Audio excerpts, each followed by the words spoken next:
Hola, muchas bendiciones, ¿cómo están? Soy Ariani Sojo y nos encontramos una vez más alrededor de la palabra de Dios. Bienvenidas, hermosas mujeres del Señor, a la lectura de hoy. Hoy vamos a estar leyendo el libro de Números, capítulo 19, capítulo 20 y capítulo 21.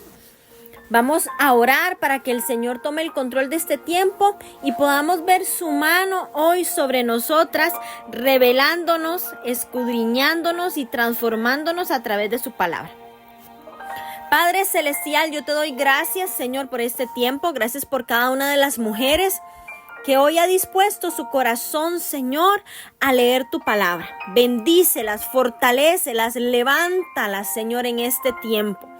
Que ellas puedan ver el fruto de este proceso, que puedan ver el fruto de bendición, Señor, de buscarte a ti primero. Te pedimos, Espíritu Santo, que nos ministres, que nos hables, que tomes el control de este tiempo en el nombre de Jesús. Amén y amén. Vamos a comenzar con el capítulo 19, que tiene como título La purificación de los inmundos.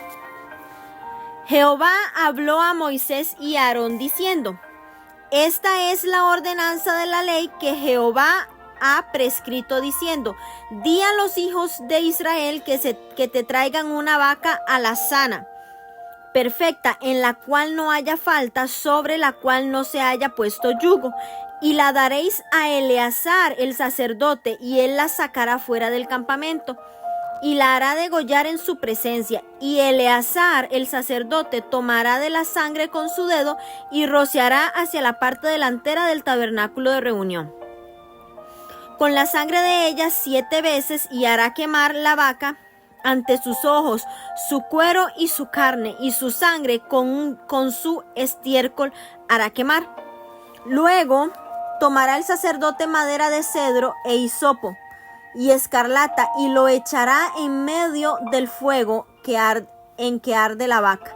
El sacerdote lavará luego sus vestidos, lavará también su cuerpo con agua, y después entrará en el campamento, y será inmundo el sacerdote hasta la noche. Asimismo, el que la quemó lavará sus vestidos en agua, también lavará en agua su cuerpo, y será inmundo hasta la noche. Y un hombre limpio recogerá las cenizas de la vaca y las pondrá fuera del campamento en lugar limpio, y las guardará la congregación de los hijos de Israel para el agua de purificación. Es una expiación. Y el que recogió las cenizas de la vaca lavará sus vestidos y será inmundo hasta la noche, y será estatuto perpetuo para los hijos de Israel y para el extranjero que mora entre ellos. El que tocare cadáver de cualquier persona será inmundo 7 días. Al tercer día se purificará con aquella agua, y al séptimo día será limpio. Y si al tercer día no se purificare, no será limpio al séptimo día. Todo aquel que tocare cadáver de cualquier persona y no se purificare, el tabernáculo de Jehová contaminó, y aquella persona será cortada de Israel, por cuanto el agua de la purificación no fue rociada sobre él. Inmundo será, y su inmundicia será sobre él. Esta es la ley para cuando alguno muera en la tienda. Cualquiera que entre en la tienda y todo el que esté en ella será inmundo 7 días. Y toda vasija abierta cuya tapa no esté bien ajustada será inmunda. Y cualquiera que tocare algún muerto o espada sobre la faz del campo, o algún cadáver o hueso humano o sepulcro, 7 días será inmundo. Y para el inmundo tocará de la ceniza de la vaca quemada de la expiación, y echarán sobre ella agua corriente en un recipiente, y un hombre limpio tocará hisopo y lo mojará en el agua, y rociará sobre la tienda, sobre todos los muebles, sobre las personas que allí estuvieren, y sobre aquel que hubiere tocado el hueso o el asesinado o el muerto o el sepulcro, y el limpio rociará sobre el inmundo al tercero y al séptimo día, y cuando los haya purificado al día séptimo, él lavará luego sus vestidos, y asimismo se lavará con agua, y será limpio a la noche. Y el que fuere inmundo y no se purificare, la tal persona será cortada de entre la congregación, por cuanto contaminó el tabernáculo de Jehová. No fue rociada sobre él el agua de la purificación, es inmundo. Le será estatuto perpetuo también el que rociare el agua de la purificación, lavará sus vestidos, y el que tocare el agua de la purificación será inmundo hasta la noche. Y todo lo que el inmundo tocare será inmundo, y la persona que lo tocare será inmunda hasta la noche. Amén. Bueno, en este capítulo vemos que habla sobre el lavado ceremonial y los estatutos sobre la contaminación por tocar un cadáver. Y es que las medidas extremas para garantizar la purificación eran tediosas, pero el Señor continuamente les recordaba a los israelitas que Él exigía pureza porque es un Dios santo. Vemos como Eleazar, el sucesor de Aarón, ejecuta el rito que produce las cenizas, y esto es probablemente para proteger a Aarón o a los sumos sacerdotes de las sucesivas generaciones de contaminarse y del peligro de incurrir en iniquidad y morir en el desempeño de sus labores. Eleazar no realiza el sacrificio con sus propias manos ni participa en el holocausto para evitar cualquier contacto con animal muerto, debido a que debe volver al tabernáculo para rociar la sangre en su parte delantera. Se usa madera de cedro e hisopo y escarlata. Se usan para la limpieza de un leproso en Levítico 14, y aquí se mencionan los ingredientes para lo que se utilizaban. El escarlata es un material de color rojo vivo. Vemos que menciona lo de las cenizas de la vaca, pero ¿cuál es el significado de las cenizas de la vaca? Cuando una persona tocaba un cadáver era considerado impuro. Por ejemplo, no se podía acercar a Dios en adoración. Este ritual purificaba a la persona impura para que una vez más pudiera ofrecer sacrificios y adorar a Dios. La muerte era la más fuerte de las impurezas porque era el resultado final del pecado. Recuerden lo que dice la palabra de Dios, que la paga del pecado es muerte. Así que se requería un sacrificio especial, una vaca. Tenía que ser ofrecida por alguien que no fuera impuro. Cuando hubiera sido quemada en el altar, sus cenizas se usaban como un filtro a través del cual se vertía el agua para poder ser purificado. No tanto literal, sino como simbólico es esto. La persona impura se lavaba y a menudo sus ropas y pertenencias con esta agua purificada como un acto de nueva purificación. Vemos también cómo las personas contaminadas debían pasar por el rito de purificación. Contrasta con casos especiales del versículo 14 al versículo 19, donde una persona limpia debía realizar el rito a favor de otra contaminada. También vemos cómo el capítulo 19 contiene una larga lista de instrucciones sobre el agua que se utilizaba para la purificación de las personas que se ponían en contacto de cadáveres, y demuestra una vez más que Dios no está del lado de la muerte. Vean qué revelación más grande, porque Dios no está del lado de la muerte. Es apropiado el lugar que ocupa esta sección a causa de las muchas muertes de las que se habla también en el capítulo 16. Imagínense que ahí estaban los cadáveres de todas las personas que habían muerto.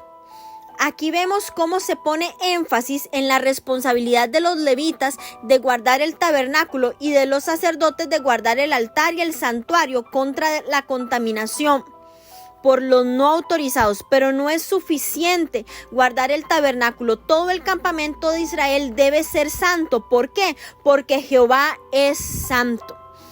Ya vimos la demanda de que toda persona contaminada sería excluida del campamento, pero una de las fuentes más serias de contaminación era el contacto con la muerte. Y como siempre había personas que estaban muriendo, era muy fácil contaminarse aún sin quererlo. Recuerden que era un pueblo numeroso. El pueblo de Israel, habían personas de todas las edades, y en el desierto iba a morir toda una generación.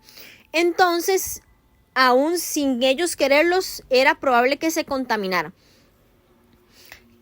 El que entraba en la tienda de un difunto quedaba impuro y todo lo que tocaba resultaba contaminado. Entonces, para mantener la santidad del campamento y aún del tabernáculo, era necesario encontrar una manera de tratar con la limpieza a causa del contacto de la muerte. Y aquí vemos cómo nos indica cómo debía ser. Y es que el propósito del agua de la impureza que nos describe este capítulo 19 es dar una alternativa para la impureza. Vamos a leer ahora el capítulo 20, perdón. En este capítulo 19 vimos cómo el Señor continuamente le recuerda a los israelitas que Él exige pureza. Y a nosotras se nos recalca el día de hoy que nosotros debemos caminar en santidad y pureza, que si van a venir cosas que nos van a contaminar, debemos ir a la fuente, a la sangre de Jesús. Debemos ir a la cruz, ahí donde la sangre fue rociada, donde el sacrificio fue derramado. Es ahí donde nosotros vamos a encontrar limpieza, donde vamos a encontrar la pureza de nuestra vida. Vamos a un capítulo muy importante. Algo trascendental sucede en este capítulo 20 y es que aquí vamos a ver una situación especial con Moisés. Este capítulo 20 tiene como título Agua de la roca y dice así: Llegaron los hijos de Israel, toda la congregación al desierto de Zin en el mes primero, y acampó el pueblo en Cades. Allí murió María y allí fue sepultada. Y porque no había agua para la congregación, se juntaron contra Moisés y Aarón. Y habló el pueblo contra Moisés diciendo: Ojalá hubiéramos muerto cuando perecieron nuestros hermanos delante de Jehová. ¿Por qué hiciste venir a la congregación de Jehová a este desierto? Para que muramos aquí nosotros y nuestras bestias. ¿Y por qué nos has hecho subir de Egipto para traernos a este mal lugar? No es un lugar de sementera, de higueras, de viñas, ni de granadas, ni aún de agua para beber. Y se fueron Moisés y Aarón de delante de la congregación a la puerta del tabernáculo de reunión y se postraron sobre sus rostros, y la gloria de Jehová apareció sobre ellos. Y habló Jehová a Moisés diciendo: Toma la vara y reúne la congregación, tú y Aarón tu hermano, y hablad a la peña a vista de ellos. Y ella dará su agua, y le sacarás aguas de la peña, y darás de beber a la congregación y a sus bestias. Entonces Moisés tomó la vara de delante de Jehová, como él le mandó. Y reunieron Moisés y Aarón a la congregación delante de la peña, y les dijo: Oíd ahora, rebeldes, ¿os hemos de hacer salir aguas de esta peña? Entonces alzó Moisés su mano y golpeó la peña con su vara 2 veces, y salieron muchas aguas y bebió la congregación y sus bestias. Y Jehová dijo a Moisés y Aarón: Por cuanto no creísteis en mí para santificarme delante de los hijos de Israel, por tanto no meteréis esta congregación en la tierra que les he dado. Estas son las aguas de la rencilla por las cuales contendieron los hijos de Israel con Jehová, y él se santificó en ellos. Versículo 14. Edom rehúsa dar paso a Israel. Envió Moisés embajadores al rey de Edom desde Cades diciendo: Así dice Israel tu hermano, tú has sabido todo el trabajo que nos ha venido, cómo nuestros padres descendieron a Egipto y estuvieron en Egipto largo tiempo, y los egipcios nos maltrataron y a nuestros padres. Clamamos a Jehová, el cual oyó nuestra voz y envió un ángel y nos sacó de Egipto. Y he aquí estamos en Cades, ciudad cercana a tus fronteras. Te rogamos que pasemos por tu tierra. No pasaremos por labranza ni por viña, ni beberemos agua de pozos. Por el camino real iremos sin apartarnos a diestra ni a siniestra, hasta que hayamos pasado tu territorio. Edom le respondió: no pasarás por mi país, de otra manera saldré contra ti armado. Y los hijos de Israel dijeron: por el camino principal iremos, y si bebiéremos tus aguas, yo y mis ganados daré el precio de ellas. Déjame solamente pasar a pie nada más. Pero él respondió: no pasarás. Y salió Edom contra él con mucho pueblo y mano fuerte. No quiso pues Edom dejar pasar a Israel por su territorio, y se desvió Israel de él. Versículo 22. Aarón muere en el monte Hor. Y partieron de Cades los hijos de Israel, toda aquella congregación, y vinieron al monte de Hor. Y Jehová habló a Moisés y a Aarón en el monte de Hor, en la frontera de la tierra de Edom, diciendo: Aarón será reunido a su pueblo, pues no encontrará en la tierra que yo di a los hijos de Israel, por cuanto fuisteis rebeldes a mi mandamiento en las aguas de la rencilla. Toma a Aarón y a Eleazar su hijo, y hazlos subir al monte de Hor.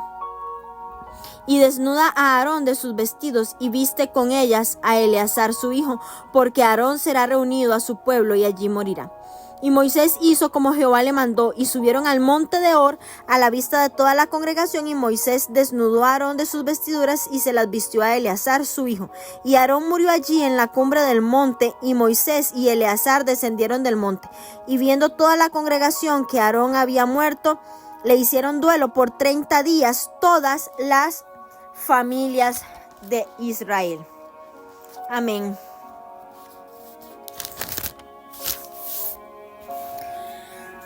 La comunidad israelita definitivamente había superado su actitud rebelde, y es que su peregrinación los llevó hasta el desierto de Zin y de vuelta a Cades, donde los espías habían regresado luego de explorar la tierra prometida en el capítulo 13. Ahí, a las afueras de Canaán, María la profetisa y amada hermana de Moisés y Aarón murió y fue sepultada. Después de que María criticó el liderazgo de Moisés, el líder ungido del Señor, no se le menciona más hasta ahora su muerte. El ministerio de María se arruinó cuando ella actuó a su manera en lugar de como Dios quería. Antes del incidente tuvo un papel fundamental en la salvación de la vida de Moisés y fue líder entre las mujeres. Por tanto, la mención de su muerte, de esta gran mujer, sirve para mostrar que una generación de israelitas estaba pasando. Qué impresionante esto, porque vemos cómo el tema de este capítulo es la muerte de los líderes israelitas, la muerte de María, de Aarón, y se narra al principio y al final el fracaso de Moisés, que da lugar también a su muerte fuera de la tierra prometida. Y vemos cómo se intercala entre ambos relatos. El desierto de Zin se halla al norte del desierto de Parán, en la península de Sinaí. Recuerden que en el mes primero no es una fecha precisa, quizás se trata del primer mes del año 40. Cades es el mismo Cades del capítulo 13, el lugar donde fueron enviados los observadores años antes. Habían pasado 37 años desde la primera misión espía de Israel en la tierra prometida y 40 años desde el éxodo de Egipto. La Biblia permanece en silencio acerca de aquellos 37 años de peregrinaje. La generación de ellos que vivieron en Egipto casi estaba extinguida y la nueva generación pronto estaría lista para entrar a la tierra prometida. Moisés, Aarón, Josué y Caleb fueron de los pocos que quedaron de los que salieron de Egipto. Una vez más, ellos acampan en Cades, el sitio de la primera misión espía que terminó en desastre. Ahora Moisés esperaba que el pueblo estuviera listo para un nuevo comienzo, un comienzo fresco. Ahí murió María. María era parte de la primera generación y ella había sido condenada también a muerte. Cuando perecieron nuestros hermanos delante de Jehová hace referencia al incidente de Coré. También vemos que después de 37 años en el desierto, los israelitas olvidaron que sus peregrinajes eran el resultado de su pecado. Y es que esta segunda vez en Cades no fue mejor que la primera en cuanto a la queja y la desconfianza en el Señor. Una vez más, los israelitas estaban angustiados y en lugar de devolver su corazón a Dios, devolverse a Dios con fe, culpan a Moisés y Aarón por la falta de agua. Algunos de los israelitas incluso deseaban haber muerto entre los castigados por su rebelión. Y lo que más me sorprende, yo creo que lo más sorprendente es que creyeron que Cades era la tierra prometida y atacaron la integridad de Josué, Caleb, Moisés y Aarón. Como los espías a su regreso de la tierra prometida en el capítulo 13, igualmente estos se quejaron de que no había ahí higueras, que no habían viñas, que no habían granadas y que no habían agua. Y en lugar de creer que la tierra que Dios estaba dándoles era buena, los israelitas declararon que era un mal lugar. Y es que después de peregrinar en el desierto por 40 años, Israel sigue con la misma actitud. No había suficiente agua y se quejaron amargamente. Vemos también cómo el Señor fue paciente. El Señor fue paciente, fue misericordioso en su provisión para los israelitas, y al hacer que Moisés y Aarón utilizaran la vara para realizar el milagro, recuerda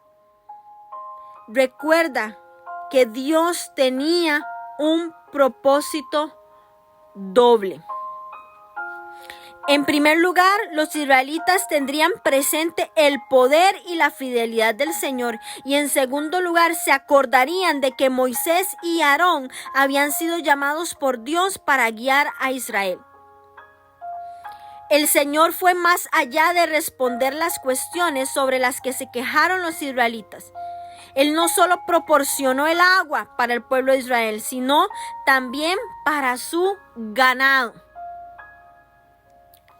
El Señor le dice a Moisés: toma la vara. Toma la vara. Muestra una manera distinta de hablar, de realizar el milagro. Él le dice: toma la vara y habla a la peña.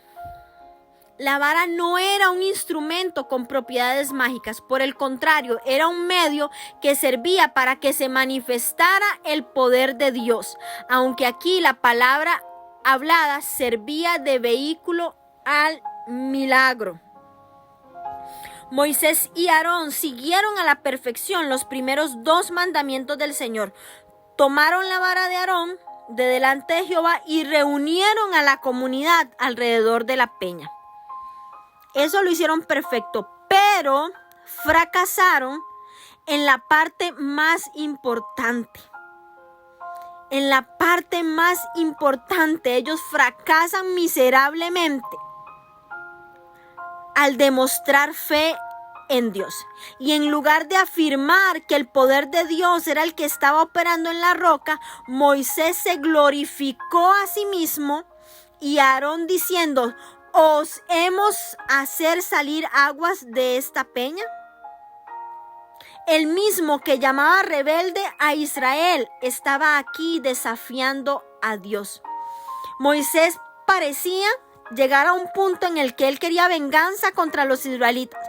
Quizás ya en su corazón deseaba que el Señor los castigara en lugar de proveerles lo que pedían.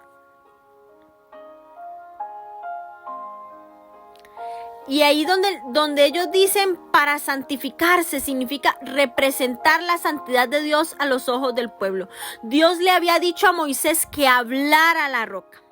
Sin embargo, Moisés no le habla a la roca, sino que la golpea. Y no solamente la golpea, sino que lo hace 2 veces. Dios hizo el milagro, pero Moisés se lo atribuyó cuando dijo: os hemos de hacer salir agua de esta peña. y debido a esto se le prohibió entrar en la tierra prometida.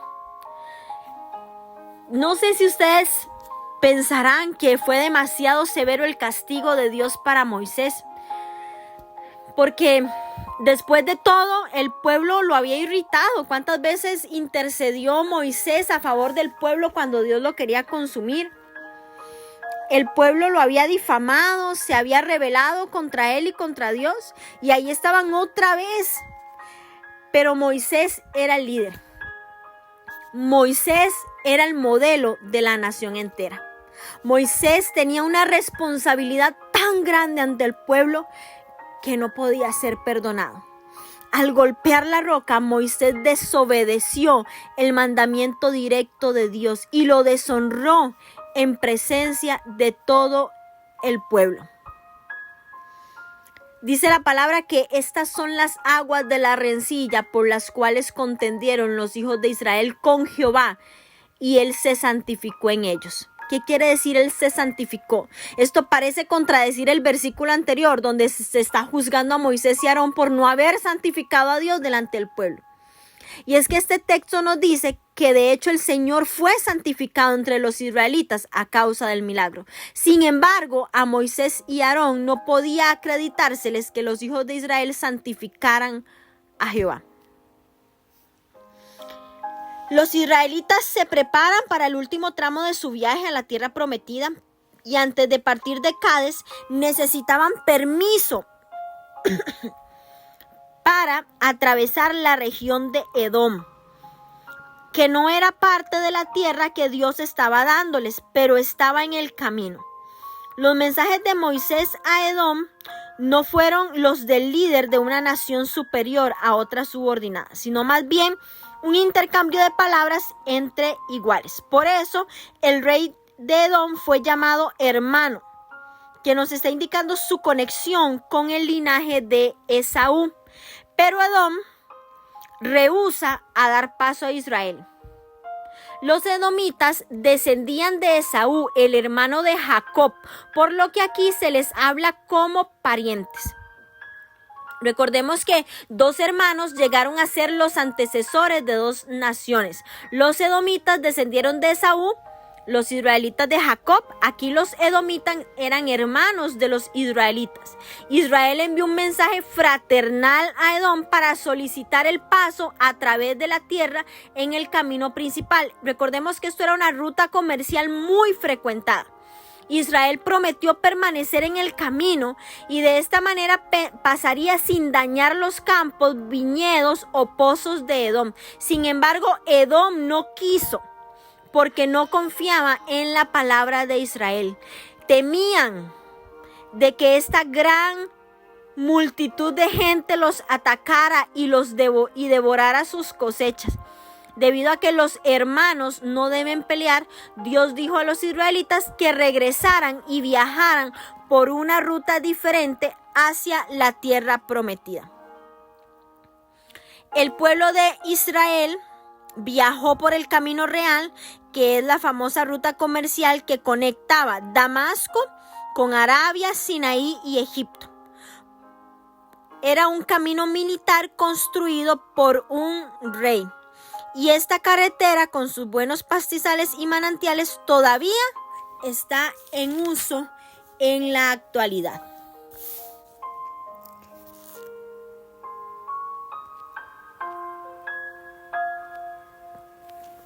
Vemos cómo a partir del versículo 18 al 19, Edom no quería que los israelitas pasaran por su tierra y amenazó con salir contra ellos armado. Se enviaron más mensajes e Israel insistía en que transitarían por el camino principal y pagarían a Edom. Pero los edomitas no solo rechazaron que Israel pasara por su tierra, sino que también enviaron hombres armados para impedir incluso cualquier tentativa de hacerlo. Israel, como se lo mencionaba, tuvo que rodear Edom y tomar la ruta mucho más larga hacia la tierra prometida. Y es que el Señor les habló a Moisés y Aarón. Desde Cades, Israel comenzó su viaje para rodear Edom y arribó en el monte de Hor, actualmente Arum, ubicado casi 50 kilómetros al noreste de Cades Barnea. Es ahí donde el Señor le habla a Moisés y Aarón para consolarlos por lo que iba a suceder. Aarón moriría en el monte de Hor y sería reunido a su pueblo. El monte Hor no se ha identificado, pero no estaba lejos de este lugar que les mencionaba, Cades Barnea. El Señor le recuerda a Aarón que fueron rebeldes a su mandamiento. Él falló a la hora de seguir las instrucciones del Señor y se define aquí como rebelión. Moisés llamó a la gente rebeldes. Aquí dice el Señor que Moisés y Aarón son culpables de su rebelión. El Señor le recuerda a Aarón que moriría antes de llegar a la tierra. Y el Señor permitió que Aarón viera que su hijo Eleazar lo sucedía como sumo sacerdote. Dios es un Dios de amor y es un Dios misericordioso, y vemos que aún en el último momento de Aarón el Señor le permite ver lo que estaba sucediendo. Qué hermoso esto, porque Eleazar es el actor suplente, quien debe saber bien el papel y debe estar dispuesto a actuar en cualquier momento. Y Eleazar fue un magnífico suplente y estaba muy bien entrenado para tomar el liderazgo como sumo sacerdote. Sin embargo, sus momentos frente al público fueron muy dolorosos. En una ocasión vio cómo 2 de sus hermanos eran consumidos por el fuego, por no haber tomado en serio la santidad de Dios, por haber presentado fuego extraño. Más tarde, cuando su padre está muriendo, fue nombrado como sumo sacerdote, seguramente una de las posiciones en Israel con mayor responsabilidad. Pero en el momento más doloroso de ver la muerte de su padre, él estaba tomando una de las responsabilidades más importantes y estresantes del pueblo de Israel. El suplente se beneficia de que tiene no solo un guión, sino también un modelo humano. Desde que era niño, Eleazar había podido observar a Moisés y había podido observar a Aarón, su padre. Pudo aprender al observar también a Josué. Tenía las leyes de Dios que lo guiaban para fungir como sacerdote y consejero de José. Eleazar sucede a su padre Aarón como sumo sacerdote. Completó la obra de su padre al ayudar a guiar al pueblo a la tierra prometida. Supo colaborar con Josué, y lo vamos a ir viendo conforme leamos más capítulos. Actuó como vocero de Dios ante el pueblo. De su vida aprendemos que la mejor forma de prepararnos para lo que Dios ha planeado para nuestro futuro es concentrarnos en nuestros retos, en nuestras responsabilidades presentes. El deseo de Dios es que le brindemos una obediencia constante a lo largo de nuestra vida. A Eleazar lo vemos en el desierto de Sinaí, en la tierra prometida, como sacerdote y sumo sacerdote, hijo de Aarón, hermano de Nadab y Abiú, y sobrino de María y Moisés. Esta escena es agridulce. Moisés, el hermano y amigo íntimo de Aarón, le quitó las vestiduras que marcaban su relación con el Señor y los israelitas. Se las coloca a Eleazar, y el lenguaje de este capítulo deja entrever que la muerte de Aarón fue pacífica, y Eleazar y Moisés regresan solos de la cima del monte, y el impacto de la vida de la muerte de Aarón se evidenció cuando toda la comunidad hizo duelo por 30 días. Qué impresionante, porque fueron 30 días en los que ellos hicieron duelo. Ya habían fallecido 2 de los hermanos de Moisés, y él sabía que su propia muerte estaba cerca. Moisés sabía que ya llegaba su momento, y a medida que los israelitas se acercaban a la tierra prometida, el cambio en el liderazgo era cada vez más evidente, ya que La vieja generación estaba pasando y la nueva se preparaba para ingresar en el territorio que Dios había prometido darles. Ahora vamos a leer el capítulo 21, que tiene como título El rey de Arad ataca a Israel. Cuando el cananeo, el rey de Arad, que habitaba en el Negev, oyó que venía Israel por el camino de Atarim, peleó contra Israel y tomó de él prisioneros. Entonces Israel hizo un voto a Jehová y dijo: si en efecto entregares este pueblo en mi mano, yo destruiré sus ciudades. Y Jehová escuchó la voz de Israel y entregó al cananeo y lo destruyó a ellos, y a sus ciudades llamó el nombre de aquel lugar Horma. Versículo 4. La serpiente de bronce.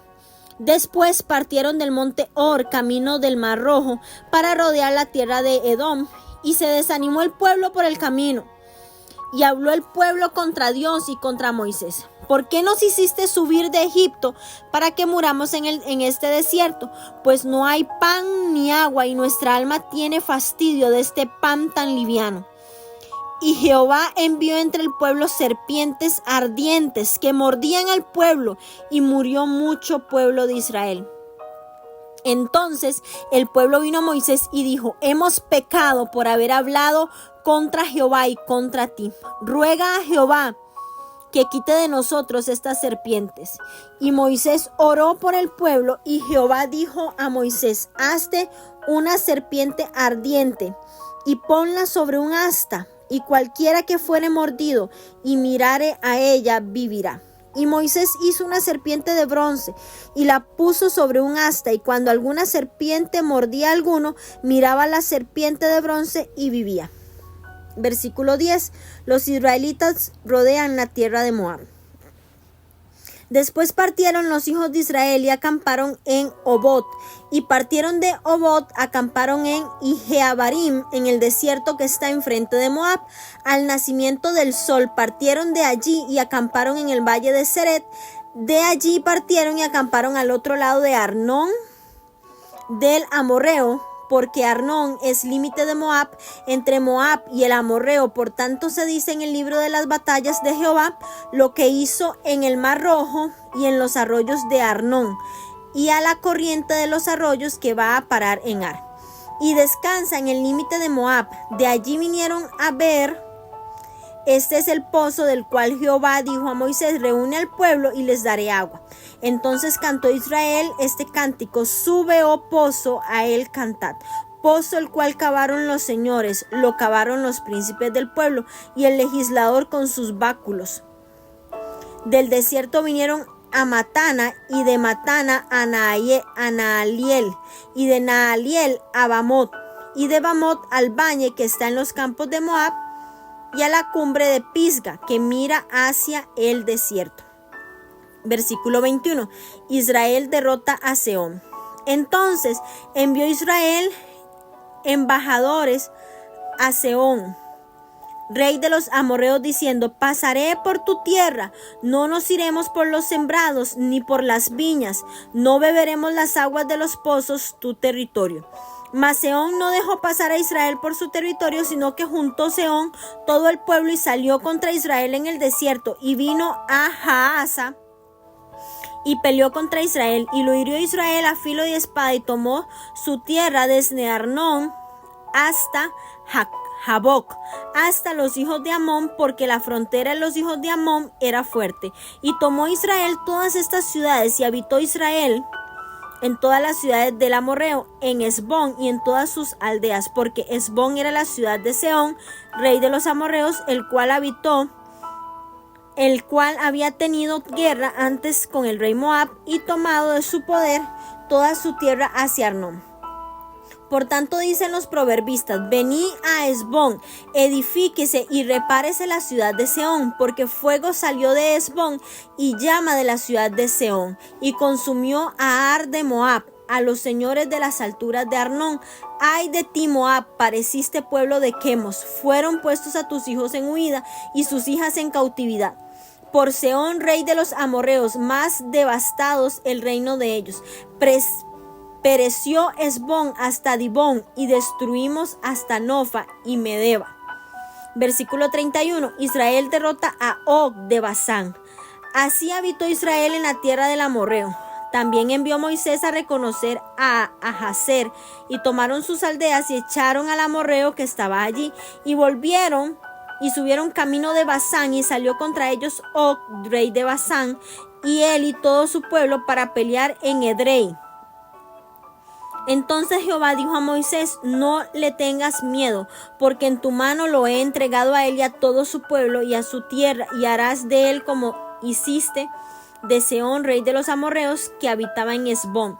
E hirieron a él y a sus hijos y a toda su gente sin que le quemaran, sin que le quedara uno, y se apoderaron de su tierra. Amén. Bueno, este capítulo 21 comienza con la primera prueba que enfrentó la nueva generación de israelitas para tomar la tierra prometida. Debido a los intimidantes edomitas, Israel tuvo que rodearlos por un camino más largo cerca del Mar Rojo.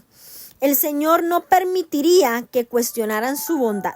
Por lo tanto, les envió a los israelitas un castigo en forma de serpientes ardientes. Es que este pueblo no dejaba de murmurar, no dejaba de quejarse. Vemos cómo el Señor les envía un castigo grande, donde muchos murieron, y es ahí donde se dieron cuenta de sus acciones vergonzosas y pecaminosas. Serpientes ardientes. Bueno, se puede referir a la inflamación que produce una mordida venenosa. Dios utilizó serpientes venenosas para castigar la incredulidad y las quejas del pueblo. Y es que nuestras quejas a menudo tienen sus raíces en algunas de estas acciones y actitudes necias. Y si podemos erradicar la fuente de nuestra queja, no se anidará ni crecerá en nuestra vida. Los israelitas y los egipcios las temían muchísimo. A las serpientes, algunas se esconden bajo la arena y atacan sin previo aviso. Y es que la mordida de una serpiente venenosa significaba por lo general una muerte lenta con un sufrimiento intenso. En una muestra de humildad y desesperación, los israelitas ruegan a Moisés. Los israelitas reconocieron su pecado contra Moisés, y el Señor comenzó a cambiar el rumbo de su juicio.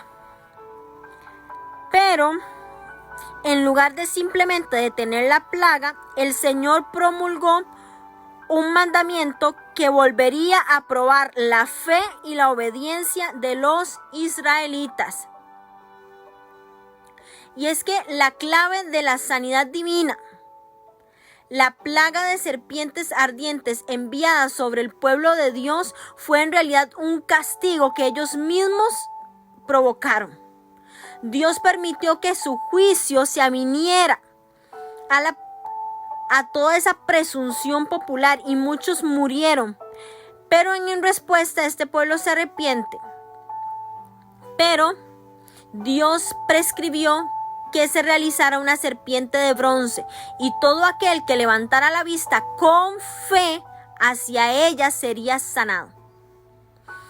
En el Nuevo Testamento, Jesús se refirió a este relato al implicar que la serpiente de bronce era una prefigura de su crucifixión, porque nuestra sanidad, tanto espiritual como física, viene de poner nuestros ojos en Cristo e identificarnos con Él, ya que por sus heridas, dice la palabra de Dios, fuimos nosotros curados.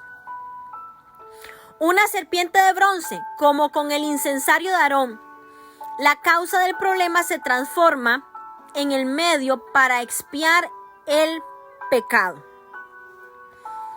Mirar la serpiente de bronce que Moisés había hecho no los protegía de las serpientes ardientes, pero en este acto de fe salvaba a aquellos que habían sido mordidos y seguían la instrucción del Señor. Y es que en Números 21, es quizá el capítulo con más imágenes tipológicas de Cristo. En el Evangelio de Juan, Jesús describe asimismo con estas palabras: y como Moisés levantó la serpiente, así es necesario que el Hijo del Hombre sea levantado, para que todo aquel que en él cree tenga vida eterna. Dice Juan 3, 14 al 15. De este modo, el pasaje de Juan afirma que mirar a la serpiente revelaba la elección personal de creer en Dios, confiando en el Señor para ser salvo. Todas nosotras, toda mujer debe recurrir al Señor, al Salvador Jesucristo para ser salva, y no confiar en lo bueno, en que somos muy buenas, porque esto no es por obras. No debemos confiar en que somos mujeres muy buenas, sino confiar en Cristo, cuya sangre fue derramada en la cruz del Calvario. Vemos cómo se resumen los viajes y las batallas de los israelitas a partir del versículo 10 en el territorio amorreo, y esta lista coincide con el itinerario de los israelitas del capítulo 33, y aún no se ha descubierto un material extrabíblico al que se alude como libro de las batallas de Jehová. Todavía no se ha encontrado, pero al parecer era el registro de los israelitas de las batallas libradas durante el viaje. Gracias por mantenerse conectadas a este tiempo. Gracias por unirse y compartir conmigo estas lecturas diarias. Comparta sus comentarios, comparta lo que el Señor habla a su corazón, para que todas nos edifiquemos, para que sigamos creciendo y aprendiendo lo que el Padre tiene para nuestra vida todos los días. Las bendigo en el nombre de Jesús y declaro que hoy es un día de gloria, un día de bendición, un día donde vamos a ver la sobrenaturalidad de Dios manifestarse sobre nuestra vida y sobre los nuestros, en el nombre de Jesús. Amén y amén.